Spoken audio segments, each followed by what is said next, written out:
pengunjung kafe itu kan sebagian besar anak muda.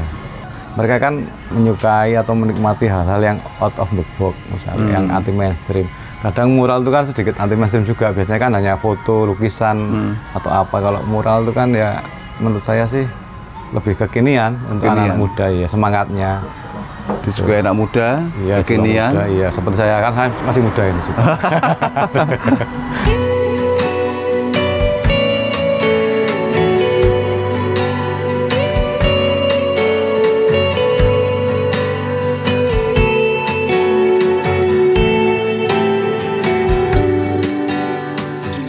Baik, kali ini saya sudah berada bersama Mas Bram, salah satu seniman yang ada di Purworejo. Ini sedang menggarap proyek untuk melukis dinding ya, istilahnya mural. Mural. Ya, Mas Bram, untuk apa konsep hari ini, apa ini untuk mural hari ini? Mural ini kan sudah berjalan 3 hari, jadi ini hanya meneruskan, melanjutkan apa yang sudah kami buat selama 3 hari ini. Kenapa kok sampai 3 hari? Biasanya kan cuma 2 hari lah, 3 hari itu biasanya sudah 80%, tapi kan ini baru 60% karena kemarin terkendala hujan. Hujan. Ya? Jadi kalau hujan kita berhenti, nanti kalau kalau catnya kan kalau kena air takutnya nggak maksimal. Gitu. Oke, Mas Bram itu berarti sudah sering membuat pesanan mural seperti ini ya? Ya beberapa kali lah. Rata-rata siapa yang pesan, rumahan atau usaha? Kalau yang klien yang masuk ke kita itu kebanyakan untuk interior rumah, kebanyakan ya, mungkin itu sekitar 60% lah. Yang 40% itu biasanya instansi, sekolah sama kafe. Kafe ya. Kali ini nggarap di kafe ya, warung kopi ini. Oke, Mas Bram, sebetulnya apa bagi orang yang awam lah, mahal nggak sih untuk pesan seperti ini, Mas? Sebenarnya sih relatif ya, karena bagaimana juga ini kan sebuah karya lukis, jadi mungkin biasanya orang yang pesan mural itu orang benar-benar tahu menghargai sebuah lukisan, karena harganya mungkin ya menurut saya sih nggak mahal untuk kalangan Purworejo sih ya. Terus dibandingkan dengan kota-kota yang lebih besar dari Purworejo, misalnya Jogja, Semarang, itu harga kita masih standar lah untuk masuk lah, nggak terlalu mahal sebenarnya. Biasanya untuk membuat mural seperti ini by request atau terserah jenengan ini yang biasanya kami mengajukan desain dulu, kita ngobrol dulu, diskusi sama yang pesan maunya seperti apa, kemudian saya mengajukan desain. Ada beberapa contoh desain yang kemudian biasanya dipilih oleh yang pesan mural. Jadi desainnya dari kita, cuman kita memberikan alternatif 3 gambar atau 4 gambar desain yang kita ajukan. Kelebihan dari mural apa sih sebetulnya, Mas, untuk sebuah dekorasi interior atau untuk kafe atau apa itu? Apa menurut dengan yang memberikan sentuhan apa sih sebetulnya mural ini, Mas? Kalau dari segi artistik itu jelas menambah daya tarik untuk di kafe ya khususnya ya. Jelas menambah daya tarik pengunjung. Kemudian dari segi kebaruan mungkin mural banyak yang kaum urban mungkin ya yang menikmati. Nah, pengunjung kafe itu kan sebagian besar anak muda, ya bisa 80%. Nah, mereka kan menyukai atau menikmati hal-hal yang out of the box, misalnya yang anti mainstream. Kadang mural itu kan sedikit anti mainstream juga, biasanya kan hanya foto, lukisan atau apa. Kalau mural itu kan ya menurut saya sih lebih kekinian untuk anak muda ya, semangatnya. Juga anak muda, ya, kekinian. Iya, seperti saya kan saya masih muda ini juga. Sudah berapa lama Mas Bram menggeluti ini mural seperti ini untuk rumahan atau untuk usaha ini? Sudah sekitar 3 tahunan lah. 3 tahun ya. Saya juga pernah menggarap mural di sepanjang Jalan Bumenceng Baledono itu untuk keperluan wisata. Tapi itu murni dari warga. Kita ada kawasan yang agak tembok panjang itu sekitar hampir setengah kiloan lah temboknya. Kemudian kita garap mural waktu itu 3 tahun yang lalu. Dan alhamdulillah animo masyarakat ternyata luar biasa juga. Dan kawasan itu menjadi indah, yang jelas menjadi lebih indah. Itu awal dari saya menggeluti mural di situ. Sebelumnya saya kan hanya tukang gambar pelukis biasa. Jadi ingin merambah ke bidang yang lain. Timnya ada berapa Mas untuk garap seperti ini? Kami biasanya tergantung luas besaran kecilnya ini ya. Kalau luas ya kita 4 orang, kalau hanya kecil ya 2 orang. Gitu. Tergantung. Oke. Apa tantangan untuk membuat sebuah mural? Pernah nggak kemudian dikomplain sama yang pesan gitu? Ya sering Mas. Hah? Ya sering, kadang kan ada jenis orang yang sudah pesan, sudah deal, tapi di tengah jalan dia berubah. Oh gambarnya kurang ini, tambahin. Nah itu kadang ya gimana lagi, namanya juga pesanan. Kadang sudah oke, desain sudah oke di ACC, kita garap tengah jalan hampir selesai. Mas, mungkin dia punya ide apa, dari masukan dari mana, tahu-tahu Mas tambahin ya. Kita kan juga kadang repot juga seperti repot, itu. Ya? Iya, kadang menyesuaikan di tengah jalan lebih repot ya. Iya, karena kita nggak mendesain dari awal. Kadang bagi kita, wah nggak cocok ini, sebenarnya tambahan gambar itu nggak cocok, tapi mungkin bagi dia bagus. Itu kan repot juga. Untuk cat ini ada cat khusus atau memang cat biasa, cat dinding yang digunakan? Ini sebenarnya untuk cat ini kita biasanya yang bagus tuh ya memang yang banyak mengandung akrilik. Oh gitu. Iya, cat tembok yang banyak mengandung akrilik. Bukan cat minyak ya? Bukan. Karena cat minyak nanti kosnya terlalu mahal. Kalau cat minyak? Keringnya lama. Juga nggak sesuai untuk tembok kalau gambar cat minyak. Ya, tahan lama enggak Mas? Ini kan outdoor ya? Outdoor itu sekitar 4 tahun. 4 tahun, Pak? Ya.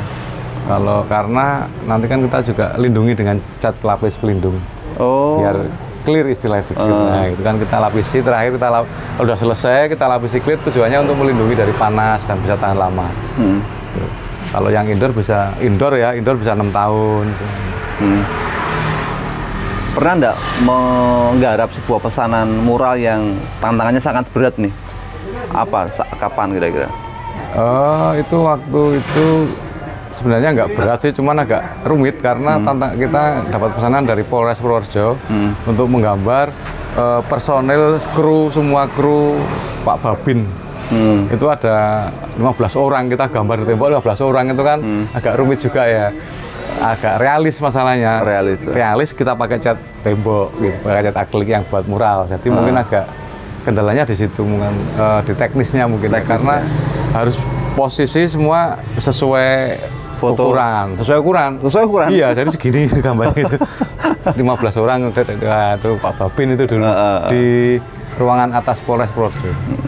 Nah, berapa lama itu garapnya? Itu 1 minggu. 1 minggu ya? Itu harus persis sama orangnya ya kira-kira ya? Kalau nggak persis, yang dicontoh marah mesti Mas. Nanti kan, wah kita nggak persis ya, mesti marah ya. Karena itu sudah ikonik itu Pak Babin itu. Oke, Mas Pram ini juga punya kesibukan untuk ngajar gambar.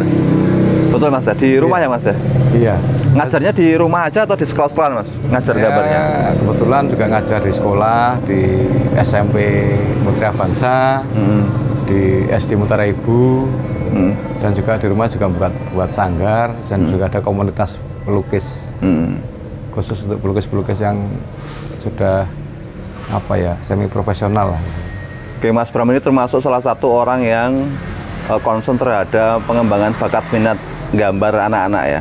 Karena kan gambar anak-anak gambar itu kadang orang tua itu nggak begitu memperhatikan bahwa ini itu bakat. Dijorke wae. Banyak orang tua yang mikir kalau bakat itu ya kayak atletik, kan olahraga itu baru dikembangkan di leske, musik juga di leske. Tapi kalau gambar jarang yang kemudian didorong untuk diarahkan ke masuk les atau apa. Gimana Mas tanggapan jenengan? Menurut saya itu untuk sebenarnya menggambar untuk anak usia dini ya. Sebenarnya itu lebih untuk pembentukan karakter. Oh gitu ya? Iya, karena pembentukan karakter kita bisa membentuk karakter anak dari dini itu lewat latihan menggambar, mewarnai. Karena di mewarnai dan menggambar itu dilatih bagaimana kita bisa menjadi orang yang tegas, menjadi orang yang bukan peragu, yang bertanggung jawab kayak gitu. Karena biasanya anak-anak itu kalau setiap les itu kalau melukis, saya harus anak-anak harus mempertanggungjawabkan ini gambar apa gitu. Itu kan intinya untuk mendidik agar mereka selalu bertanggung jawab dengan apa yang dikerjakan. Nah, itu. Jadi bukan hanya untuk menjadi pelukis sebenarnya. Kalau bakat itu ya apa ya, hadiah lah istilahnya. Karunia dari Tuhan ya, kalau bakat itu bakat. Tapi kalau sebenarnya lebih ke itu pembentukan karakter kalau menurut saya. Pembentukan karakter. Iya. Sekaligus memberikan kesibukan positif agar tidak kecanduan HP. Iya, itu lebih penting zaman sekarang itu ya. Katanya pernah belusuan ke desa-desa itu kapan Mas? Bisa dibagikan ceritanya Mas? Itu dulu saya sama untuk menghidupkan menggambar di desa ini. Dulu tuh saya sama teman saya itu punya program Purworejo Menggambar. Kita memang tujuannya sosial, jadi kita ke desa-desa memberi pelajaran menggambar gratis untuk anak-anak setiap hari Minggu pagi. Jadi tujuannya tidak mulu-mulu, tidak untuk mencetak menjadi pelukis, enggak. Cuma untuk apa? Biar anak-anak itu punya kesibukan yang positif. Jadi hari Minggu tidak hanya main HP, tapi berkegiatan yang positif, gitu, menggambar. Ternyata juga antusias anak-anak juga luar biasa. Itu sebelum COVID.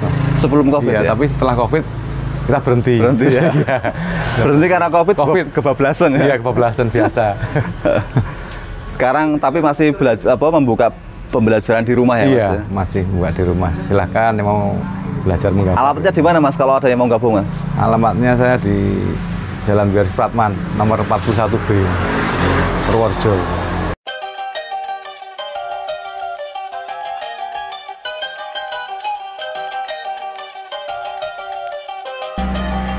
Baik teman-teman, saat ini saya sudah berada dengan owner Kopi Dari Hati di Bagelen. Langsung saja kita ngobrol dengan Pak Cahyono. Pak Cahyono, bisa disampaikan apa rencana usaha jenengan ini ke depan? Rencananya sih dibukanya kafe ini sebagai pusat nanti Pak untuk kegiatan anak-anak SMA, anak muda di sini. Karena yang baru kita mulai itu kemarin ada perlombaan mural, kemudian nanti mungkin akan disusul oleh perlombaan yang lain sih Pak, seperti e-sport, kemudian festival band anak-anak tari-tarian daerah mungkin ke depannya seperti itu Pak. Insya Allah sih akan dilakukan per 3 bulan lah, per 3 bulan insya Allah. Kenapa sih usahanya tidak dilakukan di kota? Karena saya ngeliat untuk membuka daerah sini yang tadinya sepi, mudah-mudahan dengan kondisi seperti ini akan ramai Pak. Gitu ya. Jadi meningkatkan ekonomi masyarakat sekitar. Jadi kebanyakan usaha itu kan ada di kota ya. Betul. Ini malah membuat usaha atau membuka usaha di dalam di pedesaan. Iya. Karena buat ya biar ramai lah Pak. Jadi biar ramai. Pemerataan lah nanti. Pemerataan ekonomi ya. Ekonomi betul. Sebelumnya pernah usaha buka warung kopi juga? Belum Pak. Ini baru pertama kali berarti? Baru pertama kali. Saya sebelumnya di konstruksi dan IT. Iya. Luar biasa, pertama kali buka kafe langsung seserius ini. Iya, amin. Ini berarti konsepnya adalah untuk menampung ruang kreativitas. Iya. Apa aja kreatif, macam-macam ya, semua ditampung ya? Macam-macam Pak. Ini kan nanti ada aula, ini kan rencana kalau mungkin ada kegiatan pensi sama anak-anak SMA. Kemudian kan saya lihat kayaknya di sini belum ada antar sekolah tuh yang akan rutin gitu Pak. Mudah-mudahan dengan ini saya bisa menggandeng semua sekolah-sekolahan di sekitar Bagelen dan Purworejo ini. Oke, kalau kegiatan yang sudah dilaksanakan apa waktu sekarang ini? Ada lomba mural katanya? Ada, ini salah satu perlombaan mural kemarin sudah ada 6 sampai 8 peserta sih Pak. Karena kenapa segitu? Karena kita membatasi. Karena takutnya membludak, jadi sementara kita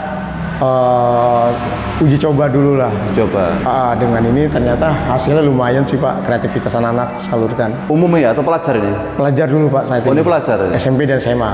Oh, lumayan ini. Bagus, sekaligus untuk mendekorasi kafe ya? Nanti rencana kan ada juga mewarnai. Kemudian mungkin nanti ada apa ya, pameran lukisan. Kadang-kadang kan orang mau buka usaha di desa itu masih mikir-mikir, Pak. Kenapa jenengan punya spekulasi yang cukup berani untuk buka usaha di pedesaan? Iya. Ya kalau dari melihat bisnis itu kan daerah sepi kan, Pak.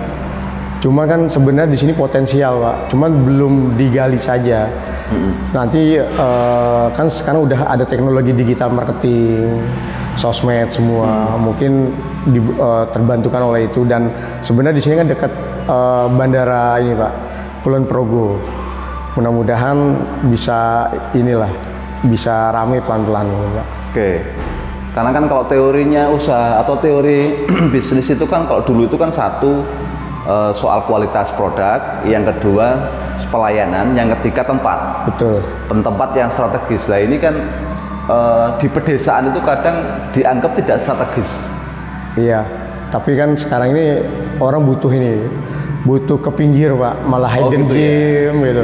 Butuh seperti itu di sini. Ya walau bagaimana kan, kalau saya lihat di sini tuh banyak juga orang luar di dalam sini. Jadi dan di sini tuh ternyata masyarakat masih haus akan Pak, tempat-tempat untuk relay, untuk mereka dengan keluarga berkumpul. Nanti di sini kan rencana juga ada taman-taman ini juga untuk anak-anak juga.